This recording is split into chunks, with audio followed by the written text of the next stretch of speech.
Hey everyone, my name is Gabrielle. Welcome to my channel. So today I wanted to make a video talking about what to expect when you're going to go take the NCLEX. I know I had a lot of questions going into it and just kind of like the whole process of when you get there, how the testing works, especially right now with everything going on. I'm sure it's a little bit different than before. So in this video, I'm just going to go over the timeline of graduating, submitting my application, getting my ATT, and then actually going to the testing center and taking my test. So if you want to find out or get more information about taking the NCLEX, then just keep on watching. Alright, so the first thing is that I graduated December 17th, 2020 from a associate's degree program. The school that I went to, they did not pay for our application or anything like that, so we had to cover all of those costs. They did send transcripts and the school list, but if you opted to wait for them to send it, they did not send it till after winter break. Therefore, you would receive your testing, your ATT, and all that later on. So I took it upon myself to send my transcripts the day after graduation, or like our scheduled pinning or graduation. So I paid to send those transcripts. Following, after I sent my transcripts, I submitted my application, which was $100, and then I also got my fingerprinting done, which was, I believe, like $80 or $86. For my fingerprints, I did have to go back and redo them. So just a tip, when you're going to get your fingerprints done, make sure that the people clean off the glass and that there's no residual fingerprints from somebody else, and that when they're doing your individual fingers, make sure that they roll them from side to side, because the first time when I went, the guy did not do that and the screen was disgusting. So I have a feeling that that's why my fingerprints were rejected. So they will send you a letter in the mail telling you that your fingerprints were rejected. If they reject after the second time, then you do have to pay out of pocket to get them re-fingerprinted, or what they'll do is that they will look you up by your name, but sometimes that can take longer. So it's ultimately up to you as to whether or not you want to pay again, or just allow them to kind of look you up that way to do your background check. So once I did my application and my background check, now it was just a waiting game for them to get my transcripts and to acknowledge that I actually graduated and I got my degree.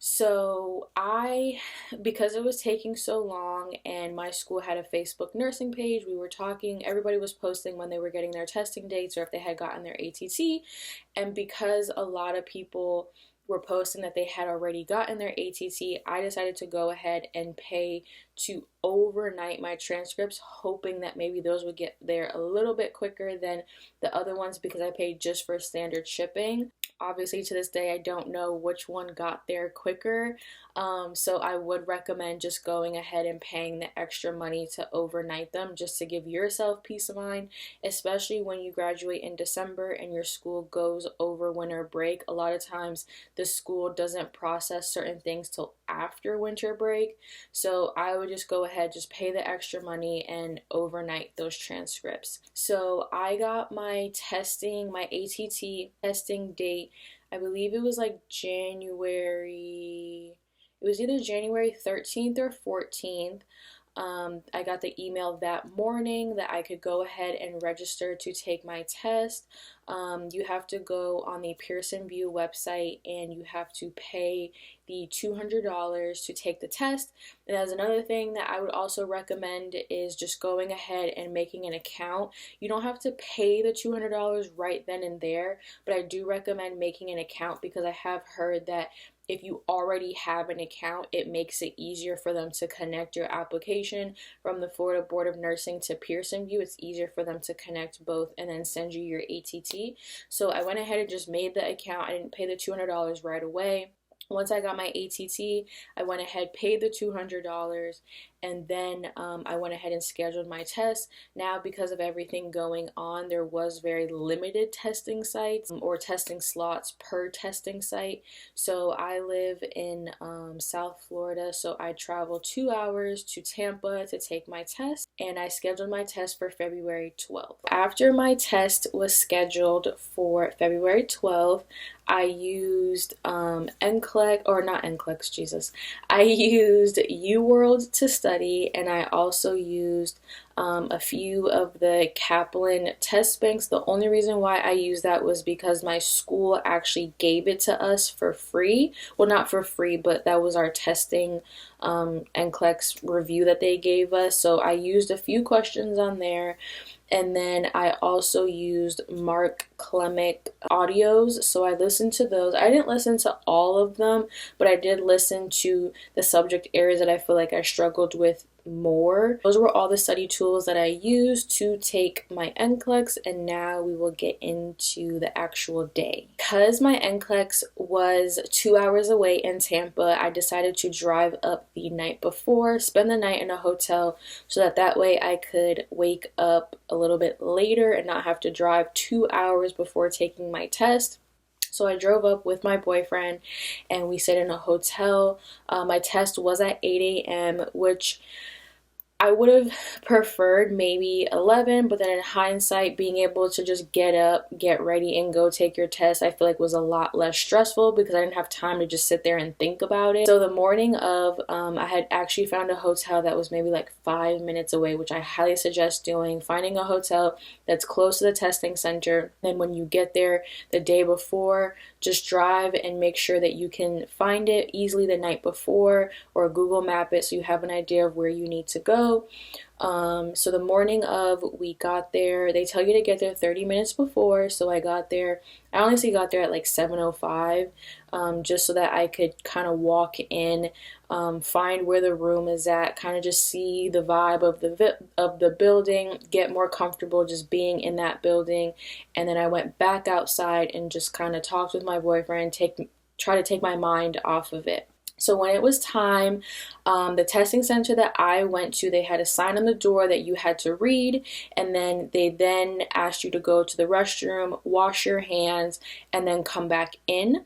They gave you a sheet of paper that had all the rules pertaining to cheating, any type of devices, taking the test for somebody else, all those rules and regulations that they email you about. They give you a paper form, and they have you sit there and read it. So in the room, because of everything, everyone was 6 feet apart, so there were chairs that were 6 feet apart.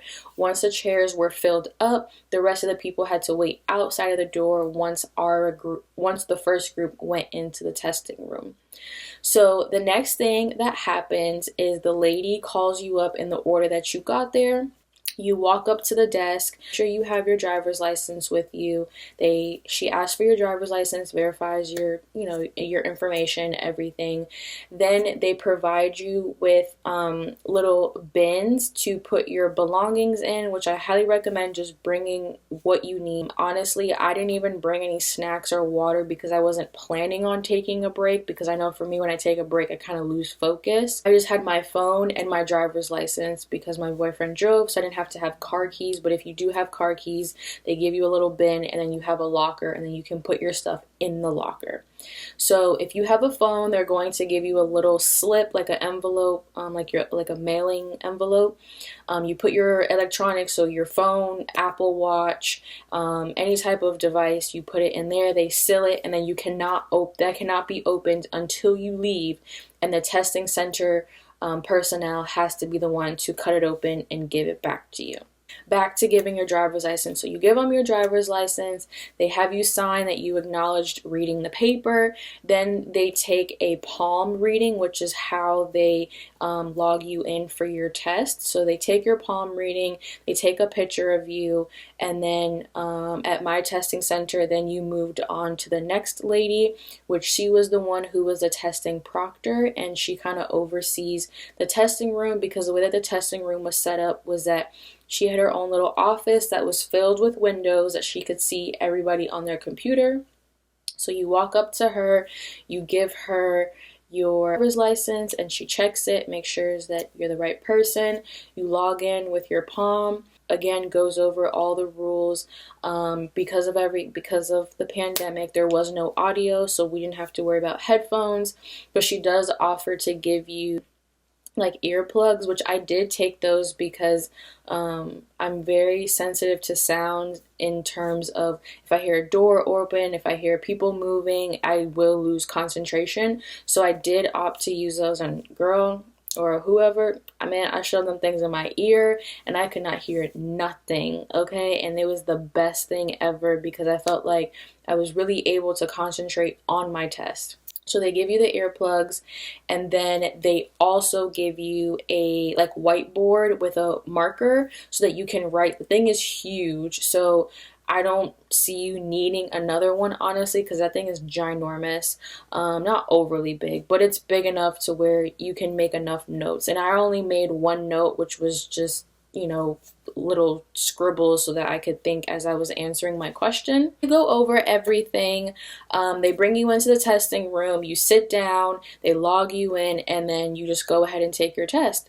After you're done taking your test, there is like extra questions that is kind of like a survey for questions that they might use for next NCLEX. She did say that you can opt out of doing those, so all you would have to do is just raise your hand. She would come, exit your exam out, and then you can leave. Once you're done with your exam, you leave, you go and get your belongings, hand it to the lady at the front. She opens your bag, gives you your phone back, and that's it. You kind of just walk out. They don't hand you anything else. They don't give you anything else. And then after I was done with my test, I went and got some breakfast, and then I went back home. So overall, I would say that it's a very, very streamlined process. People at my testing center were very, very nice, very accommodating. They do check you, like if you have any jewelry, earrings, rings, bracelet. They will ask you to take those off. If you have pockets, they will have you empty your pockets out. Another thing that I noticed is that if you have any type of noisy jackets, they will ask you to remove those just for the courtesy of other people taking the test. So if you have any of those like swishy, like I don't even know the name of that material, but like rain jacket material, they'll ask you to take those off. So just a tip for that as well. I did wear a very thin long sleeve because I didn't know if it was going to be cold or not. I did wear a thin long sleeve, which I would recommend doing. That way, if it's cold, then you have something on you. But if it's hot, you're not like blistering, just sweating bullets, even though on top of already being nervous. I would recommend bringing or wearing like a light long sleeve shirt. And one last thing that I wanted to mention was the breaks. So you are allowed to have 2 breaks. I know on the website it says that you can only take your first break, I think it's like after 2.5 hours.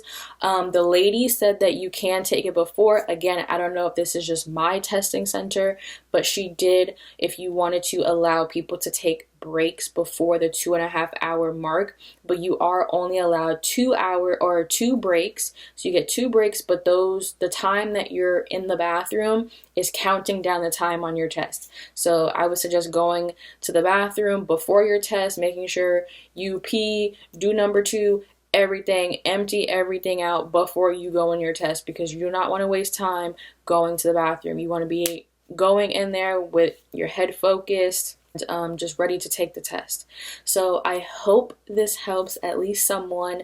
I know taking the NCLEX is very, very nerve-wracking, but all you can do is your best, and just remember that you did everything you could. You studied as hard as you could, no matter what the result is, and I wish the best to everyone taking the NCLEX, and I know that you will do great. And good luck on your nursing journey. Thank you so much for watching my video.